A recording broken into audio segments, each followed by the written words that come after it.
livro de Judas. Eu farei a leitura de todo o texto. São 25 versículos, apenas dá para a gente ler numa sentada, né? Judas é o penúltimo livro aí do nosso Novo Testamento.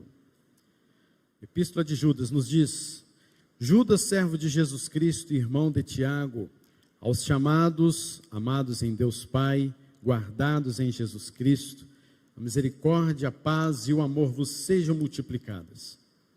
Amados, quando empregava toda a diligência em escrever-vos acerca da nossa comum salvação, foi que me senti obrigado a corresponder-me convosco, exortando-vos a batalhardes diligentemente pela fé que uma vez foi entregue aos santos.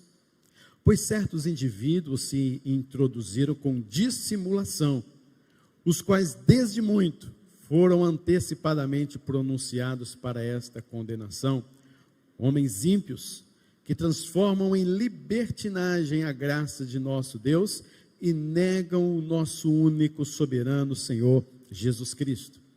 Quero, pois, lembrar-vos, embora já estáis cientes de tudo uma vez por todas, que o Senhor, tendo libertado um povo, tirando-o da terra do Egito, destruiu depois os que não creram. E a anjos, os que não guardaram o seu estado original, mas abandonaram o seu próprio domicílio, ele tem guardado sob trevas e em algemas eterna, para o juízo do grande dia, como Sodoma e Gomorra, e as cidades circunvizinhas, que, havendo se entregado à prostituição como aqueles, seguindo após outra carne, são postas para exemplo do fogo eterno, sofrendo punição. Ora, esses da mesma sorte, quais sonhadores alucinados, não só contaminam a carne, como também rejeitam o governo, difamam autoridades superiores. Contudo, o arcanjo Miguel, quando contendia com o diabo e disputava a respeito do corpo de Moisés, não se atreveu a proferir juízo infamatório contra ele. Pelo contrário, disse: o Senhor te repreenda. Estes, porém, quanto a tudo o que não entendem, difamam. E a quanto tudo o que compreendem por instinto natural, como brutos sem razão, até nessas coisas se corrompem. Ai deles, porque prosseguiram pelo caminho de Caim e, movidos de ganância, se precipitaram no erro de Balaão e pereceram na revolta de Corá.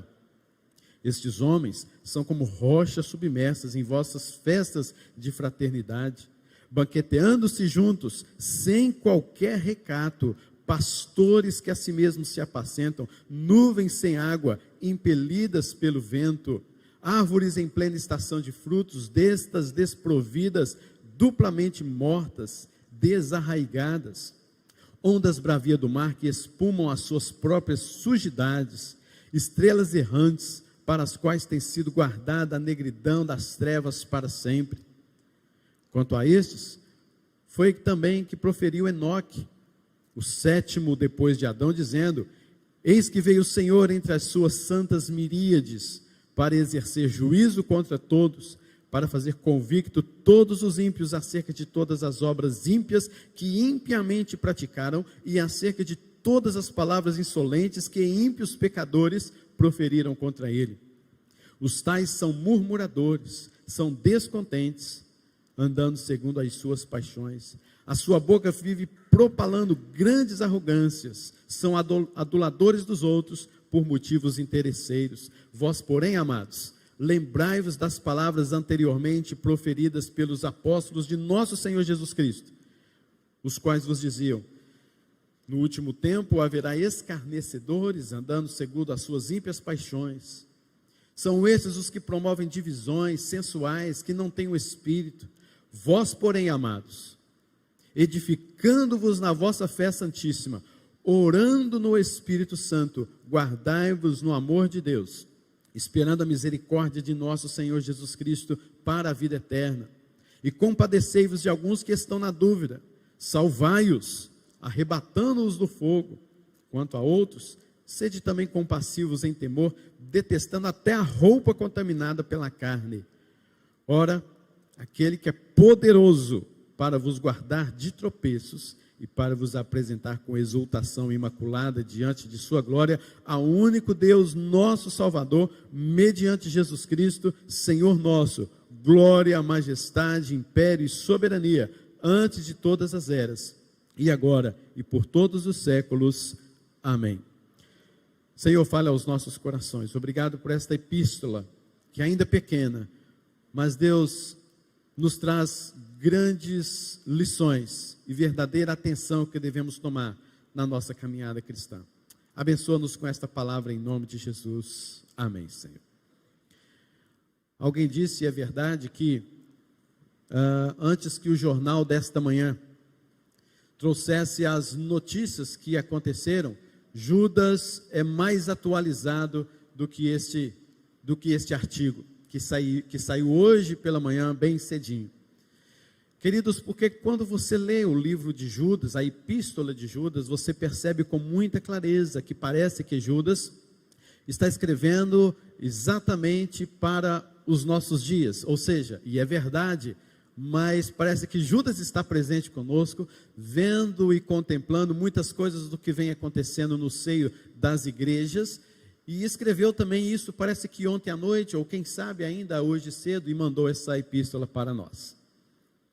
Judas, queridos, é irmão de Tiago, irmão de Jesus, mas ele em momento nenhum na sua saudação, no seu prefácio, ele se levanta, olha, eu sou irmão de Jesus, tá? Eu quero aqui falar na autoridade do meu próprio irmão. Ele não fala isso, ele prefere dizer que ele é irmão de Tiago, e chama a igreja não de uma forma simplesmente geográfica, mas dá características espirituais, localizando-os espiritualmente. Como é essa localização?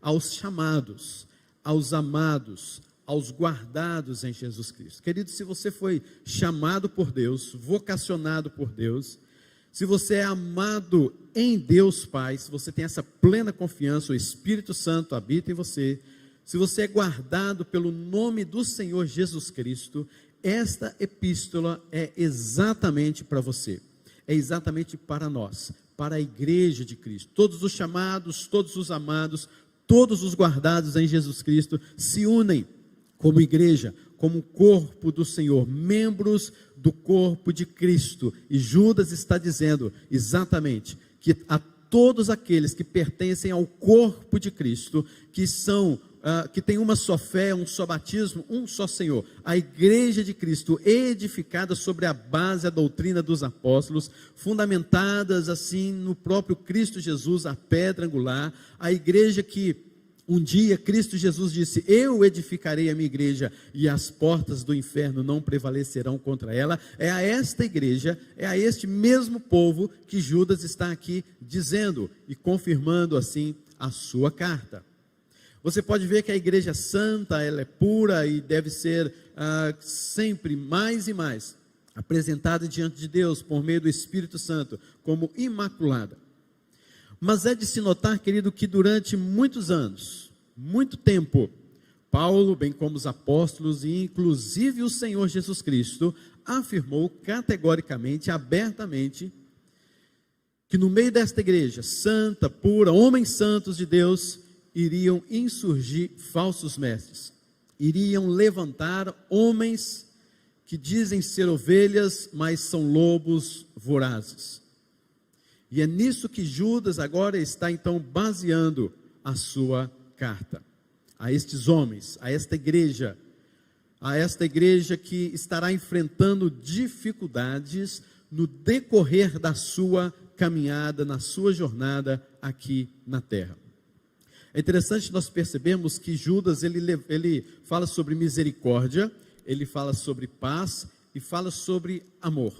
Estas coisas, queridos, devem estar presentes sempre na igreja pela graça do Senhor. A misericórdia do Senhor deve ser notada no meio da igreja. A paz do Senhor é o que deve ser notada dentro da igreja e devemos fazer de tudo para que tenhamos sempre a paz com todo o esforço da graça do Senhor Jesus, e o amor de Deus derramado sobre nós é o que nos faz cada dia mais sermos retos, íntegros, andando na presença do Senhor, andando diariamente uns com os outros, é o que nos move, é o que nos motiva sempre a andar e caminhar.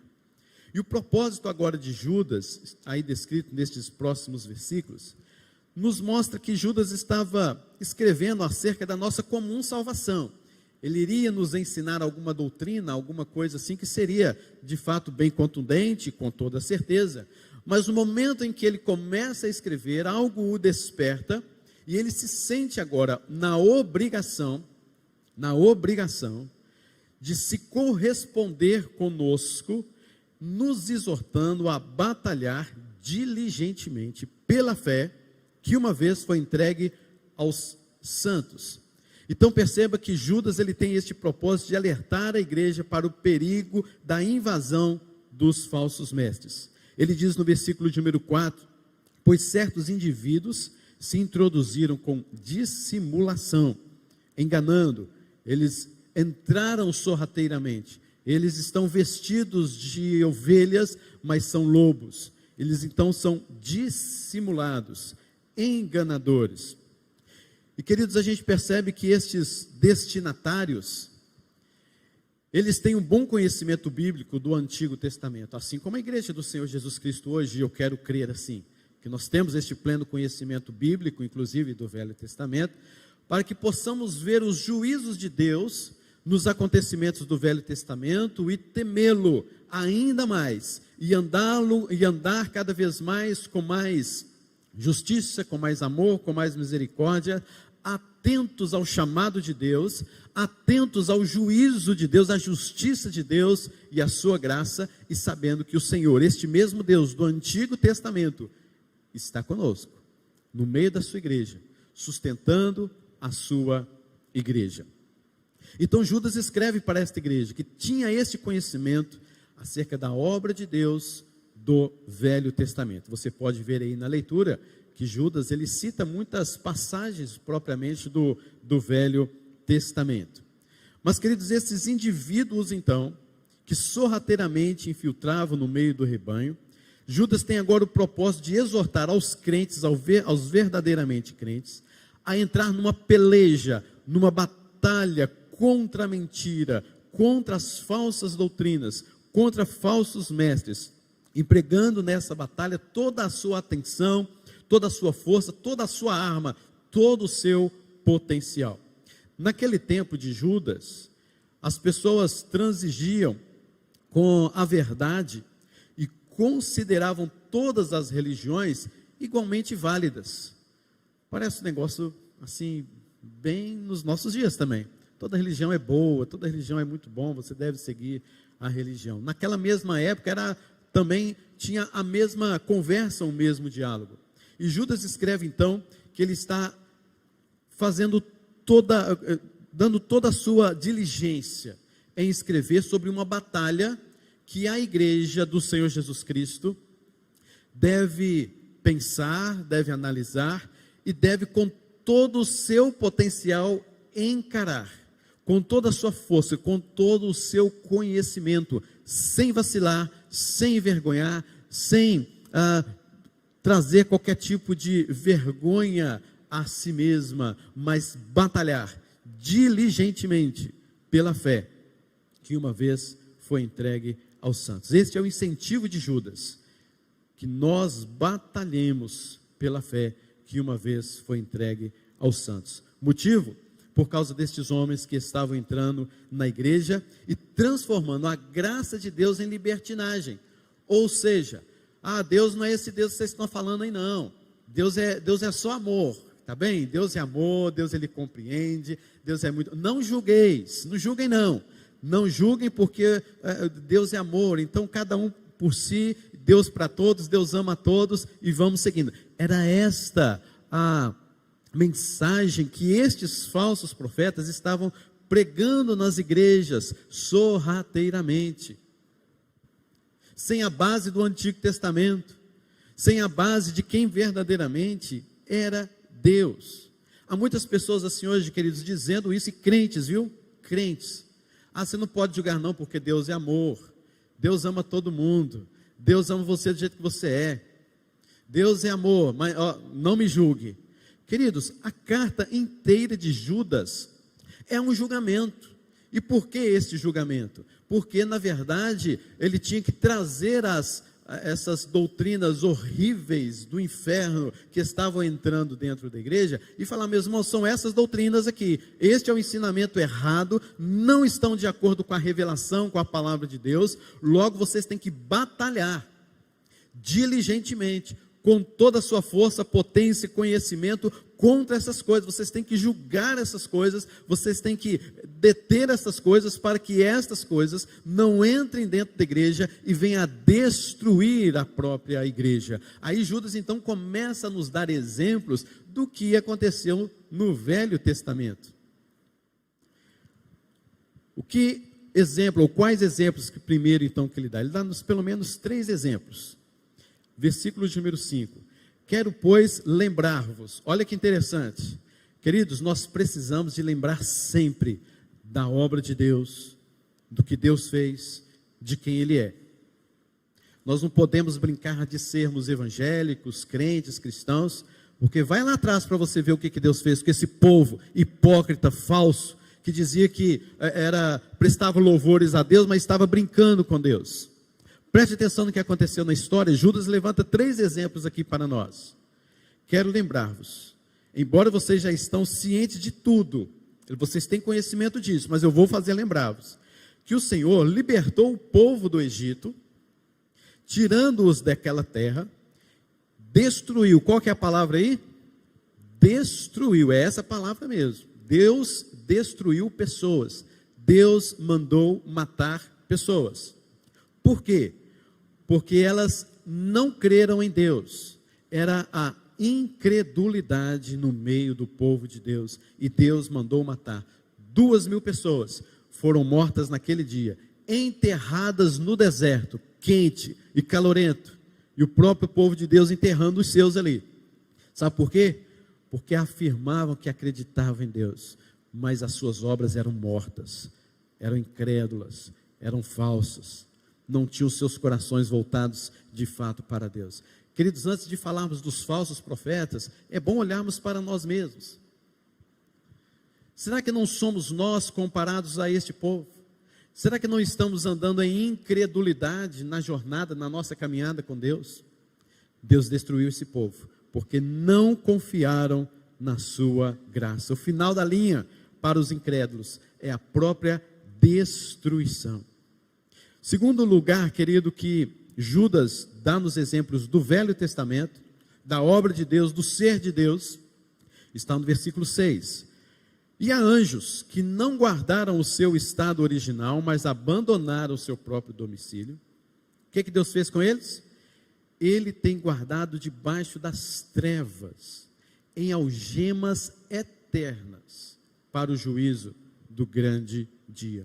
Deus exerceu o seu juízo sobre anjos caídos e os condenou ao inferno, como diz 2 Pedro 2, versículo número 4. Deus não poupou anjos, queridos, quando eles se rebelaram. Deus não poupou aquele povo quando foram incrédulos. A rebelião contra Deus leva as pessoas às algemas, às prisões, à sua autodestruição. Cuidado, querido, para você não estar se rebelando contra Deus. E mais, rebeldia contra a igreja é a rebeldia contra o próprio Deus. Você se lembra muito bem quando Saulo estava indo para Damasco, perseguindo a igreja, e eis que uma voz lhe apareceu dizendo: Saulo, Saulo, por que me persegues? Saulo estava perseguindo a igreja, mas aquela voz, que é o próprio Cristo, apareceu dizendo que estava me perseguindo. É isso mesmo. Porque quem persegue, quem tem rebelião contra a igreja, está se rebelando contra o próprio Senhor. Terceiro exemplo do Velho Testamento que Judas vem nos mostrar. Versículo 7. Como Sodoma e Gomorra e as cidades circunvizinhas, que havendo se entregado ao quê? A prostituição, a imoralidade, como aqueles, seguindo após outra carne, são postas para exemplo de fogo eterno, sofrendo punição. Queridos, o pecado, a prostituição, a imoralidade, são exemplos que Deus colocou lá naquela cidade para destruir, para que nós tivéssemos hoje este mesmo modelo, este mesmo exemplo, que se você anda em incredulidade com o Senhor, em rebelião contra o Senhor, em pecado contra o Senhor, se prostituindo, estes foram mortos por meio de um fogo. Você se lembra muito bem, você conhece o Velho Testamento, você sabe como foi. Sodoma, Gomorra e as cidades circunvizinhas foram destruídas pelo fogo. Você acha que Deus pode destruir cidades hoje com fogo para derramar o seu juízo? Queridos, Deus pode tudo. Deus pode tudo. Ele só não fez isso comigo porque Ele me amou e a sua misericórdia é grande, se renova a cada manhã. Louvado seja o nome do Senhor. Ele só não faz isso com você porque Ele te ama, Ele te elegeu, Ele te escolheu, Ele te salvou, porque a sua misericórdia dura para sempre. Mas este fogo, queridos, ele está prometido para o último dia, para os incrédulos, para os rebeldes e para aqueles que prostituíram-se e praticaram pecados, rejeitando a Deus e a sua obra. Esses são 3 exemplos, tá? Que Judas nos mostra, para você, para mim, estamos todos os dias atentos. Perceba, você é de fato um crente no Senhor, você tem que batalhar contra isso. E é interessante que nós encontramos dentro da igreja pessoas que estão a favor disso. Ou seja, Deus é amor, não é justiça, Deus é bom demais, Deus é isso, é aquilo outro. Não coloca suas barbas de molho não para você ver. Não procure uma vida de santidade, de consagração. Deixe com que falsos profetas, como tem surgido nos nossos dias, tratarem com o seu coração, para você ver qual é o seu fim. Queridos, precisamos de falar mais sobre o temor a Deus.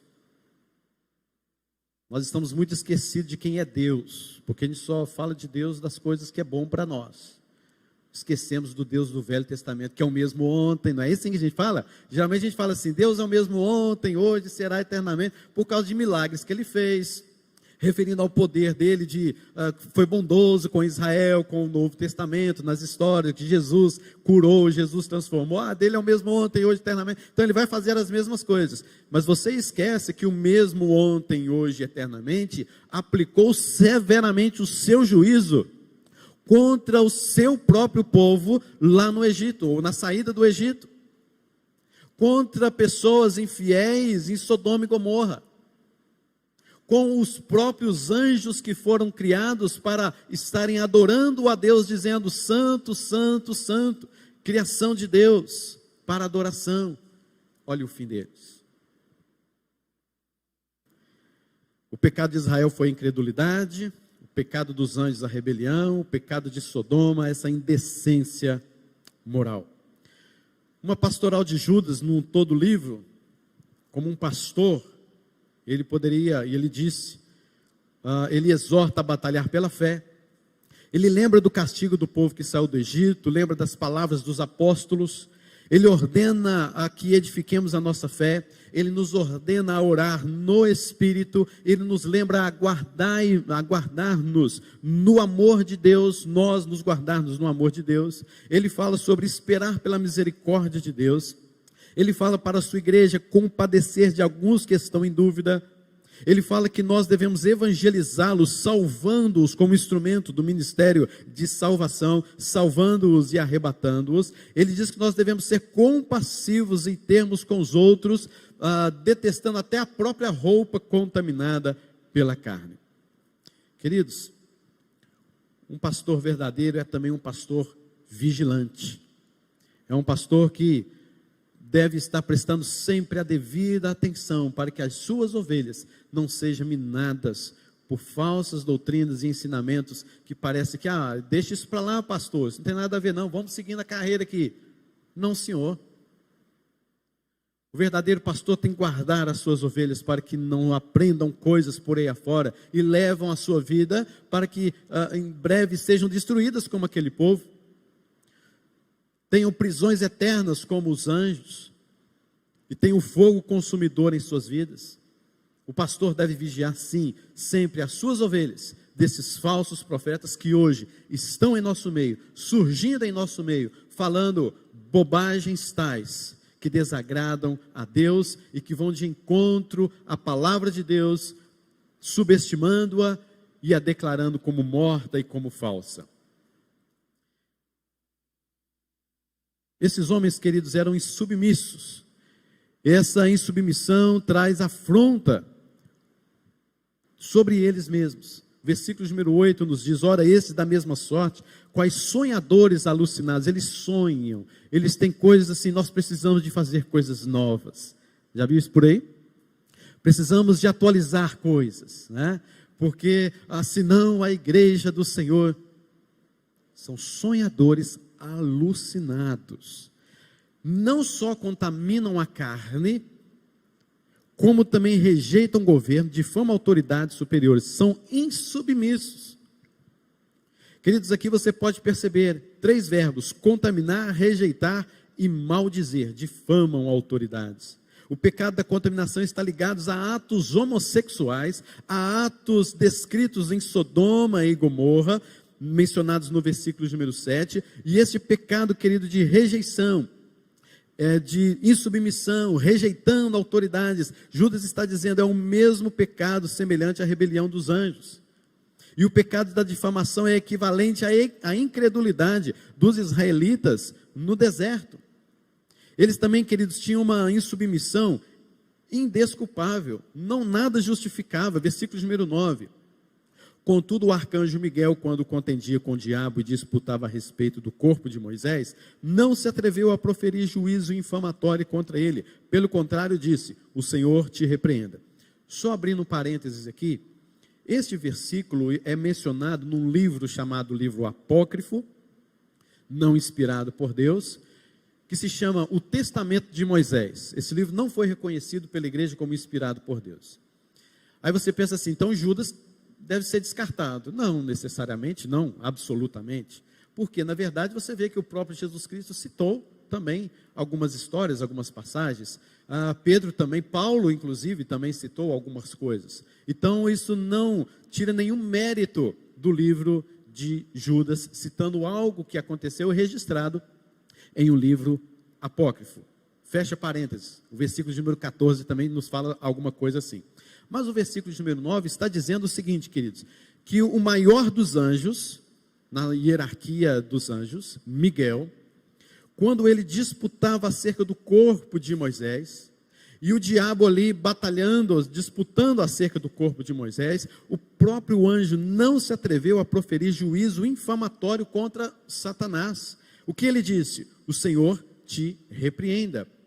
O que vemos então, queridos, aqui, é exatamente a ideia de que se o maior de todos os anjos se recusou a falar mal do maior de todos os anjos maus, mesmo em uma circunstância como essa, devemos nós ser muito mais cautelosos acerca do nosso juízo com relação às pessoas. Porque, queridos, nós podemos cair no mal terrível de fazer um juízo sobre aquilo que é bom, e deixarmos, pela nossa própria natureza carnal, aquilo que é ruim, aquilo que é falso, nos preencher.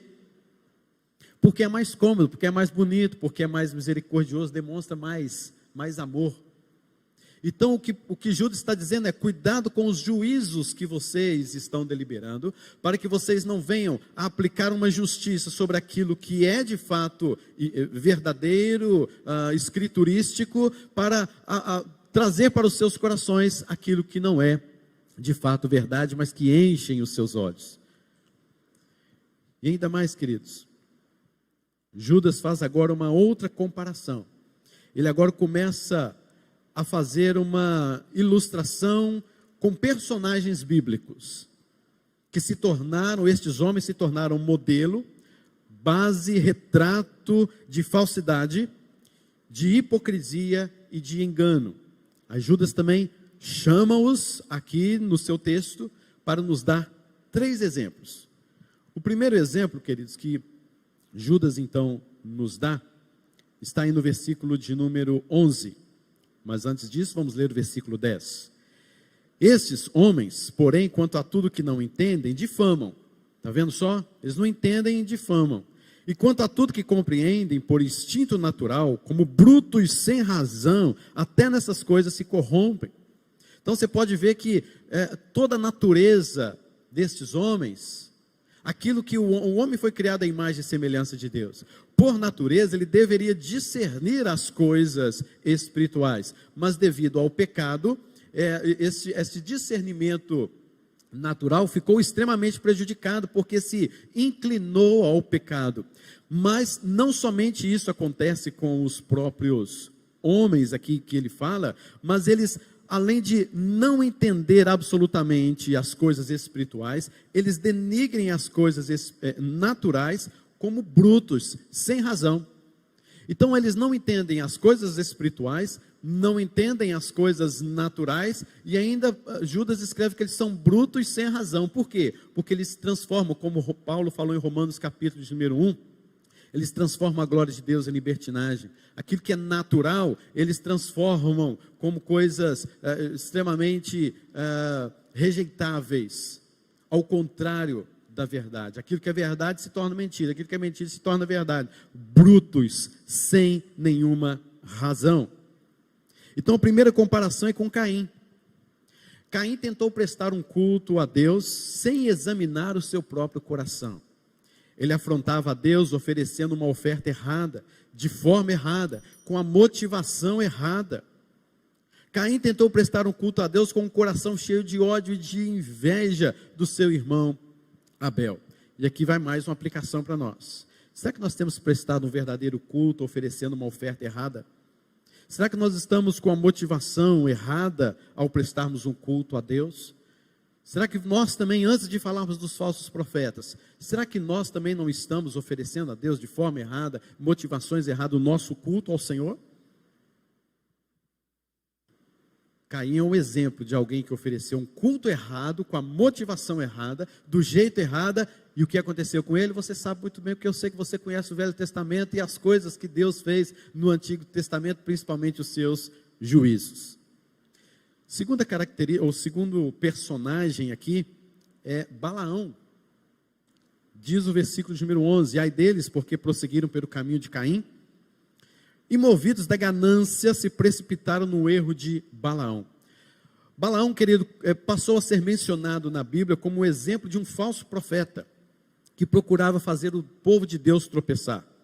O erro de Balaão foi a ganância de comercializar o dom de Deus e o próprio ministério com o propósito de ganhar dinheiro. Ele é mencionado em Judas, Paulo menciona, Pedro menciona, Apocalipse menciona Balaão como sendo um exemplo de grande falso profeta, tentando sempre fazer tropeçar o povo de Deus. E Balaão aqui é descrito exatamente como esse homem que tentava comercializar a fé, era um falso profeta, tentava abocanhar o povo de Deus, destruir o povo de Deus, por meio de levar a esse povo ao pecado.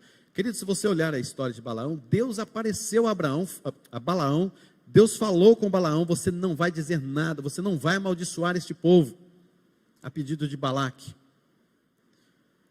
Aí Balaão, Senhor, mas então não vou. Aí veio o povo de Balaque, né? Aí Balaque com o povo, Balaão falou, Senhor, o senhor sabe, o senhor apareceu a mim, mas deixa eu falar só mais ou menos. Aí Deus falou com ele assim, você vai falar aquilo que eu colocar na sua boca, você vai abençoar esse povo e não amaldiçoar. Chega lá, Balaão tenta amaldiçoar o povo, mas não consegue e abençoa o povo. Isso aconteceu por 3 vezes. Mais tarde, no livro de Números, nós vamos ver Balaão fazendo o quê? Levando mulheres para os homens do povo de Israel, trazendo homens para dentro de algumas mulherinhas, para se prostituírem, ganhando dinheiro com isso, comercializando, levando o povo a pecar. Nada adiantou Deus falar com ele, Deus se revelar a ele. Se ele não pôde amaldiçoar, ele fez de outra forma. Ele fez sorrateiramente e conseguiu.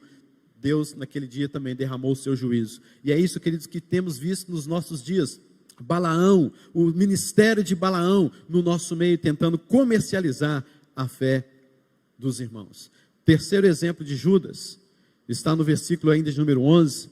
Se precipitaram no erro de Balaão e pereceram na revolta de Corá.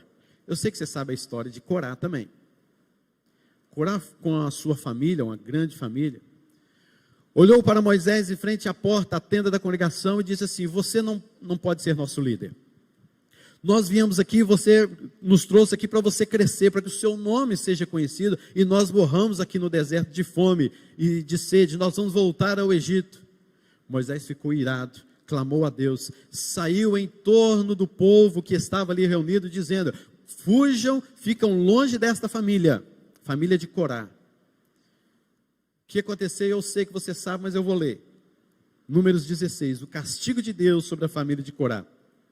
E aconteceu que, acabando ele de falar todas estas palavras contra Moisés, a terra debaixo dele se fendeu, abriu a sua boca, os tragou com as suas casas, como também todos os homens que pertenciam a Corá, e todos os seus bens, eles e todos os que lhe pertenciam, desceram vivos ao abismo, a terra os cobriu, e pereceram no meio da congregação. Deus é o mesmo ontem, hoje e será eternamente. Será que não somos, queridos, murmuradores, como esta família, como Corá?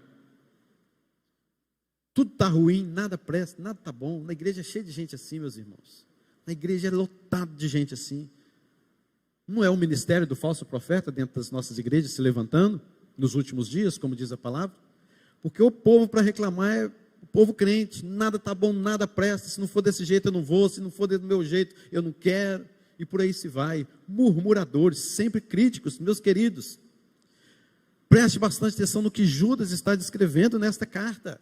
Homens murmuradores foram destruídos por Deus no Velho Testamento. Quem diz que ele não pode fazer isso nos nossos dias também? Abrir a terra os engole vivos e eles são enterrados. Cadê a família de Corá? Sumiu. Está todo mundo debaixo da terra, vivo aí, agora morto, né? Esse foi o castigo de Deus. Queridos, para encerrarmos, Judas ele levanta em toda a sua carta várias características destes homens. Esses homens são dissimuladores, que significa insinuar-se secretamente, infiltrar-se disfarçadamente. Estes homens são ímpios. Os falsos mestres alegam pertencer a Deus, mas são ímpios na forma de pensar e de agir. Eles falam que conhecem a Deus, mas o negam por suas obras. São difamadores da palavra de Deus. Acreditavam que a palavra não era suficiente e que deveriam trazer coisas mais novas, mais aplicadas e quem sabe atualizá-las. Eram rochas submersas. Os falsos mestres se infiltravam no meio da igreja para provocar acidentes, naufrágios espirituais. Quem embarcava nas suas doutrinas, que eram aparentemente seguras, fazia uma viagem, na verdade, rumo ao deserto. Pastores que se apacentam a si mesmos, eles não têm nenhuma cúpula, nenhuma autoridade que venha, eles não querem alguém para aconselhá-los, para mostrar os seus erros, eles apacentam a si mesmos, eles são suficientes em si mesmos. E Judas ainda descreve mais 3 exemplos da natureza: nuvens sem águas, impelidas pelo vento, engano. Você vê aquela nuvem cheia, aquela nuvem, olha, vai chover, vai cair um pé d'água, mas de repente não cai nada. São vazios, enganadores. O agricultor vai lá, semeia, porque está esperando aquela chuva chegar, e cadê aquela chuva? Cadê aquela nuvem que estava no céu? Foi-se embora, eram nuvens vazias, sem águas, impelidas pelo vento. Eram árvores desprovidas de frutos, diz o livro de Judas, no versículo de número 12, em plena estação de frutos, estão desprovidas de frutos, duplamente mortas, desarraigadas, não têm raiz, não têm frutos, estão desprovidas de fruto em plena estação de frutos. Uma árvore sem raiz, nem fruto, não é uma árvore, mas um arremedo, uma propaganda enganosa, uma mentira. É interessante, nós vemos Salmo de número 1, versículo de número 3, onde fala que ele é como árvore plantada junto às correntes águas, e no devido tempo dá o seu fruto. Olha o contraste do que é o falso profeta e do que é o verdadeiramente justo diante do Senhor. Judas ainda descreve que são ondas bravias do mar que espumam suas sujidades. Aqui, queridos, tem a ver com desgoverno. Não há como governá-los, eles são ingovernáveis, eles são insubmissos a todo tipo de autoridade, eles fazem do jeito dele e da forma deles. Lembra do tsunami que varreu a Indonésia há alguns anos? 2004. Lembram, queridos, no Japão em 2011, um tsunami também que varreu a costa do Nordeste ali do Japão, em 2011, destruiu casa, arrastou, veio só destruição. E ainda em 2012 tivemos outra onda gigantesca, né? Uma tempestade chamada Sandy, que invadiu o leste dos Estados Unidos, gerando bilhões de prejuízos e ainda mortes e mais mortes de pessoas. Essas ondas gigantes, queridos, inundaram a terra de lixo, de lama, levaram a morte por onde passaram. Lembra aí de Brumadinho, como foi, aquelas lamas. É isso que Judas está falando, queridos. São como ondas bravias do mar. Outras características mais, como estrelas errantes, desobedientes, e por aí se vai falando tantas e tantas outras coisas. Mas, queridos, para a nossa aplicação, nós temos visto nestes últimos dias, você viu, eu vi, nós estamos vendo, e a igreja então deve batalhar diligentemente pela fé. O Papa, que é o anticristo, talvez não seja o Francisco, mas o seu ministério, o ministério do Papa, o ministério papal, é o ministério do anticristo. A nossa confissão de fé é clara ao observar isso. E nessa semana ele disse tantas bobagens como tantas outras, infelizmente, em pleno desacordo com a palavra de Deus, onde os homossexuais podem ser livres, têm direito. Inclusive disse a um jovem: não se preocupe, Deus ama você do jeito que você é filho de Deus, continue sendo o que você é. Que assombração, falso profeta, podemos dizer isso aos quatro cantos da terra, e não somente por conta disso, mas por tantas outras bobagens por aí que estão sendo faladas afora pelo Papa. Queridos, não somente isso, vimos essa semana algo atual, por isso Judas parece que foi escrito hoje de manhã. Nós vemos aí um pastor chamado René Kivitz, um falso profeta, que também, queridos, está dizendo e confrontando a igreja no que diz respeito à palavra de Deus, dizendo que a palavra de Deus, ela tem que ser atualizada, que ela não pode ser pregada do jeito que está, porque é um evangelho morto, porque nós precisamos, simplesmente por causa de 3 versículos na Bíblia, nós fazemos tais e tais doutrinas. Um homem completamente errado na sua forma da interpretação e hermenêutica bíblica, porque na verdade não são só 3, é a Bíblia toda, de Gênesis a Apocalipse, falando de pecados terríveis, e que nós então precisamos atualizar a Bíblia para os nossos dias. Completamente equivocado é um falso profeta, porque ele, na sua justificativa, ele não trouxe nenhum tipo de arrependimento, pelo contrário, falou mais bobagem ainda. Então, queridos, ontem nós comemoramos o dia da Reforma Protestante. A Reforma Protestante, a base é sola Escritura, somente as Escrituras, elas são suficientes. A Bíblia, ela tem capa, ou seja, ela está fechada, o seu cano. E nós não podemos acrescentar absolutamente nada na palavra de Deus. Ela é o que é e sempre será. As culturas vêm, as culturas vão, mas a palavra de Deus permanece. Modos de vidas vêm, modos de vidas vêm, mas a palavra do Senhor permanece para sempre, do mesmo jeito. Não vamos acrescentar absolutamente nada. Seja anátema os que tais coisas falam, pregam e praticam. Flagelos estão descritos para estes falsos profetas no Antigo Testamento. Basta apenas a gente esperar o dia do juízo daquele Deus do Velho Testamento, que é do Novo Testamento, e aquele que virá com o seu fogo eterno para os consumir. Por isso, queridos, Judas relembra-nos da palavra de Deus, versículos 17 e 19. Lembrai-vos das palavras anteriormente proferidas pelos apóstolos, a base da nossa fé. Relembre a palavra de Deus. Devemos firmar sim, sempre na palavra de Deus, que Deus nos deu a palavra e sobre o que eles disseram, versículo de número 18, os quais diziam: no último tempo haverá escarnecedores, andando segundo as suas ímpias paixões. Lembre-se disso, queridos, lembre-se disso, em nome de Jesus. Segundo lugar, ele fala, não somente lembre, mas edifique a sua vida cristã, versículo próximo aí, são esses os que promovem divisões e tal. Versículo 20, vós porém, amados, edificando-vos na fé santíssima, orando no Espírito. O fundamento da vida cristã deve ser edificar a nossa fé santíssima. A igreja, querido, deve ser vista como um local, como um ajuntamento que edifica a sua fé em oração, lutando juntos pela fé evangélica, poder para edificar a vida cristã. E por último, comprometamos-nos com a evangelização, versículos 22 e 23, compadecei-vos de alguns que estão na dúvida, Peguem esses homens enquanto ainda há tempo, ensine-os na palavra, discipule-os, tem compaixão, pegue-os pelas mãos e traga-o a palavra viva. Salvai-vos, ou salvai-os, arrebatando-os do fogo. Nós não temos poder de salvação, lógico, absolutamente, é só Cristo. Mas o que Judas está dizendo aqui, o salvai-vos, é no fato de que mostrem para eles a verdadeira salvação, o verdadeiro caminho, e tragam-os de volta. Salvai-vos, arrebatando-os do fogo. Sede também, ele diz, compassivos em temor, detestando até a roupa contaminada pela carne. Judas está dizendo aqui o seguinte: quando você for lá e salvá-los, arrebatá-los do fogo, cuidado, para que você não seja contaminado com a roupa deles também. Cuidado para que você não, como um bombeiro que vai apagar o fogo, não seja você que pegue também esse fogo e vai junto. Cuidado, cuidado com isso.